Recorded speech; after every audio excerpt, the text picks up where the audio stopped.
اهلا بيكم في فيديو جديد. هنعمل مع بعض صينيه سردين في الفرن بتتبيله مميزه وبطريقه حلوه قوي. ريحتها تجيب اخر الدنيا، وخاصه كمان لو سردين بلدي. في البدايه كده معايا 4 5 بصلات، حوالي نص كيلو كده من البصل. انا عامل كيلو ونص سردين، و4 حبات من الطماطم، وقرنين 2 فلفل، واحد حامي وواحد بارد، وشرايح ليمون زي ما انتوا شايفينها كده. قطعت البصل والطماطم والفلفل، ومعايا شرايح ليمون مقطعاها.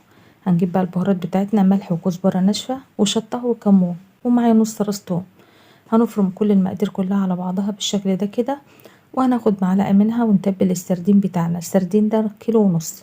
خدت نص التتبيلة كده ونزلت بيها على السردين وقلبته، وهنزل كمان بمعلقة صغيرة من هريسة هنقلب السردين بتاعنا كويس وهركنه على جنب، وهنجيب الخضار بتاعنا وهنضيف بقية التتبيلة بتاعتنا ونقلبها كويس على الطماطم والبصل والفلفل لحد ما نقلبها تقليبة كويسة، ونحطها بقى في الصينية بالشكل ده كده. هنجيب بقى السردين بتاعنا بعد ما تبلناه ورصيناه على الوش.